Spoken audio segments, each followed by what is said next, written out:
Sahabat Jati sekalian, kita bertemu kembali di materi Tera. Kali ini saya akan menyampaikan satu materi yang penting, terutama bagi yang sering bergelut di materi legal drafting, terkait dengan atribusi pembentukan peraturan daerah ataupun Perda. Nah, isu hukum yang diangkat adalah bagaimana dasar kewenangan Pemda membentuk Perda yang tidak ditemukan perintah delegasinya dari peraturan perundang-undangan. Misalnya begini, Perda terkait dengan perlindungan tenaga kerja lokal. Nah, untuk Perda ini, perlindungan tenaga kerja lokal ini tidak ada delegasinya dari undang-undang, peraturan pemerintah maupun peraturan menteri yang memerintahkan secara tegas atau delegasi untuk pemerintah daerah membentuk Perda yang bersangkutan. Nah, sehingga apa dasarnya untuk pemerintah daerah membentuk Perda yang bersangkutan, sementara dari sisi lokalitas pemerintah setempat itu membutuhkan Perda yang bersangkutan.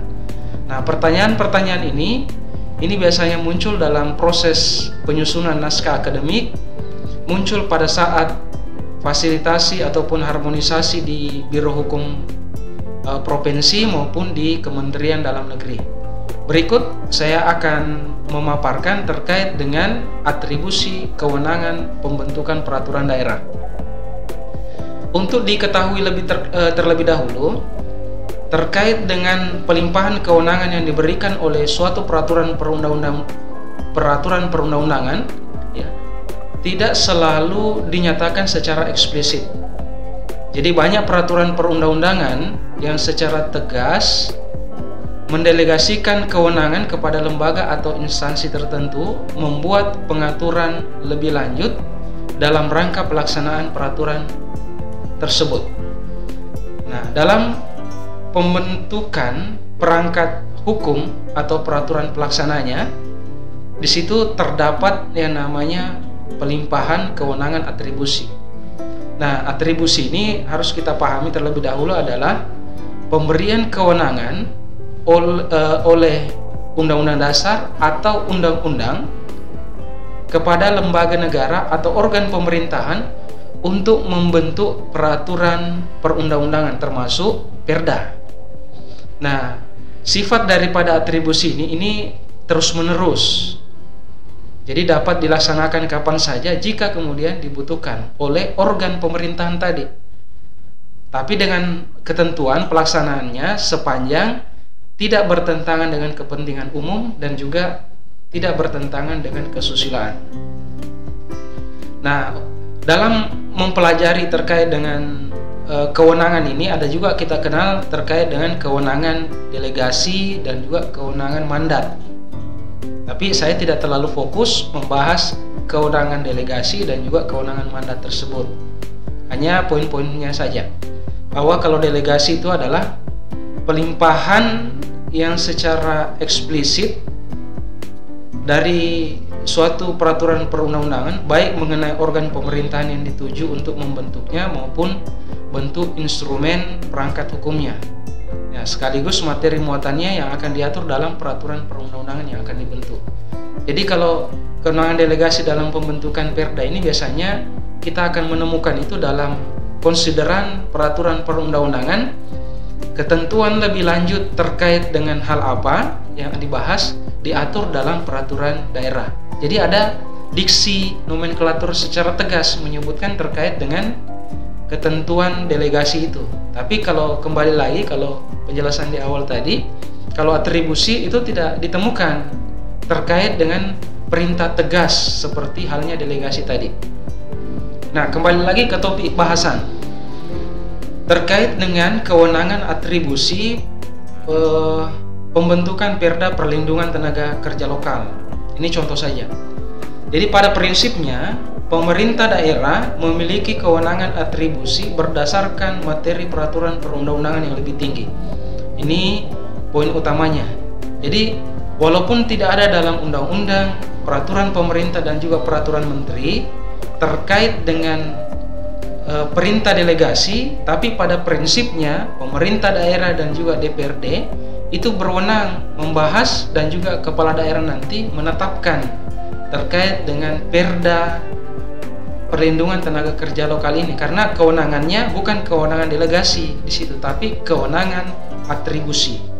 Nah, penjelasan terkait dengan kewenangan atribusi ini dapat saya sampaikan. Yang pertama adalah kita lihat ketentuan pasal 18 ayat 6 Undang-Undang Dasar Negara Republik Indonesia tahun 1945.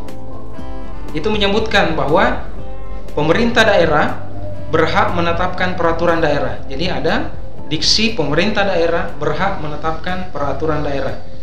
Dan juga peraturan perundang-undangan lain untuk melaksanakan otonomi daerah dan tugas pembantuan.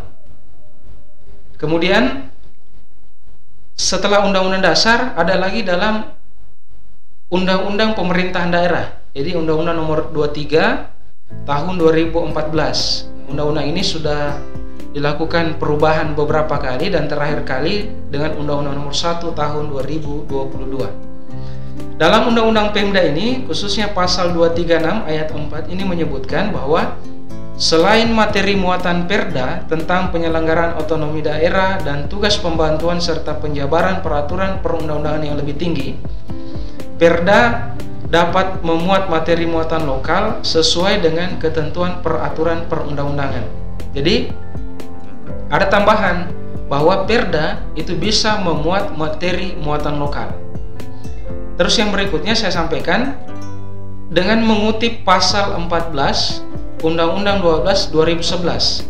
Ini tentang pembentukan peraturan perundang-undangan. Ini juga sudah ada perubahannya dari undang-undang ini, yang menyebutkan tadi di pasal 14 bahwa materi muatan peraturan daerah berisi materi muatan dalam rangka penyelenggaraan otonomi daerah dan tugas pembantuan serta menampung kondisi khusus daerah dan atau penjabaran lebih lanjut dari peraturan perundang-undangan yang lebih tinggi. Jadi di sini ada lagi diksi terkait dengan menampung kondisi khusus daerah.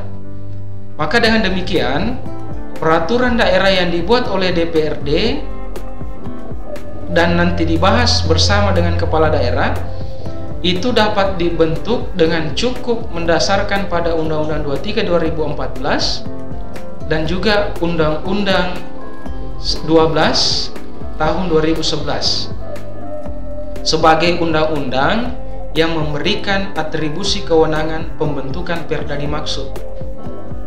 Dengan ketentuan dalam hal ini adalah materi muatan Perda yang akan dibentuk itu memuat kondisi ciri khusus daerah. Kalau kita melihat secara teknis lagi bahwa selain kebutuhan daerah secara yuridis ini juga ditemukan dasarnya di dalam lampiran Undang-Undang Pemerintahan Daerah, khususnya huruf G, yang mengatur terkait dengan pembagian urusan pemerintahan bidang ketenagakerjaan. Ini contoh kasus untuk pembentukan Perda Perlindungan Tenaga Kerja Lokal yang tidak ditemukan kewenangan delegasinya dalam undang-undang maupun peraturan teknis, tapi ditemukan daerah dapat membentuk karena ada kewenangan atribusi di situ. Jadi hal lain yang bisa juga menguatkan landasan yuridisnya adalah ini dalam huruf G tadi, Undang-Undang Pemerintahan Daerah di lampirannya menyebutkan bahwa pemerintah daerah kabupaten ini memiliki wewenang untuk menyelenggarakan. Ini saya sampaikan. Pertama adalah pelayanan antar kerja di daerah kabupaten kota, penerbitan izin LPTKS dalam satu daerah, kemudian pengelolaan informasi pasar kerja, perlindungan TKI di luar negeri, dan juga penerbitan perpanjangan IMTA. Nah, IMTA ini adalah izin mempekerjakan tenaga asing di lokasi ataupun di daerah kabupaten kota tersebut. Selain itu, materi muatan Perda, jadi sekali lagi ini dapat menampung kondisi khusus daerah sekaitan dengan perlindungan tenaga kerja lokal, berupa ada peran pemerintah daerah untuk memperoleh pekerjaan sesuai dengan bidang kemampuan dan keahliannya bagi tenaga kerja lokal tadi. Dan juga ada upaya pemerintah daerah untuk memberikan perlindungan kepada tenaga kerja lokal secara terencana, terukur, terstruktur, dan terintegrasi. Nah, sehingga atas hal yang saya sampaikan tadi dapat saya menarik kesimpulan bahwa ada kewenangan atribusi dari pemerintah daerah untuk membentuk perda terkait dengan perlindungan tenaga kerja lokal. Hal ini sesuai dengan ketentuan di dalam Undang-Undang Pemerintahan Daerah dan juga Undang-Undang Pembentukan Peraturan Perundang-Undangan, yang pada prinsipnya, yang pada pokoknya berisi muatan terkait dengan penyelenggaraan otonomi daerah dan tugas pembantuan, serta menampung kondisi khusus dari daerah dan juga penjabaran lebih lanjut pada peraturan perundang-undangan yang lebih tinggi. Bahwa kewenangan pembentukan perda ini itu sifatnya bisa dilakukan secara terus-menerus tanpa dibatasi oleh batas waktu, hingga pembentukannya bisa kapan saja sepanjang dibutuhkan. Tapi dalam prakteknya ini harus menyesuaikan dengan program pembentukan peraturan daerah yang ditetapkan di akhir tahun dan ditandatangani oleh ketua DPRD setempat. Kemudian yang terakhir, batas materi muatannya terkait dengan perda tadi yang memperoleh kewenangan atribusi itu tidak boleh bertentangan dengan peraturan perundang-undangan yang lebih tinggi. Kemudian juga perda tersebut harus dijamin bersesuaian atau tidak bertentangan dengan kepentingan umum dan juga kesusilaan. Demikian terkait dengan poin-poin penting kewenangan atribusi pemerintah daerah membentuk peraturan daerah, terkhusus peraturan daerah tentang perlindungan tenaga kerja lokal yang tidak ditemukan kewenangan delegasinya dalam peraturan perundang-undangan. Kewenangannya hanya kewenangan atribusi. Dengan demikian, pemerintah daerah dan juga DPRD berhak membahas hingga menetapkan peraturan daerah yang dimaksud. Demikian, terima kasih.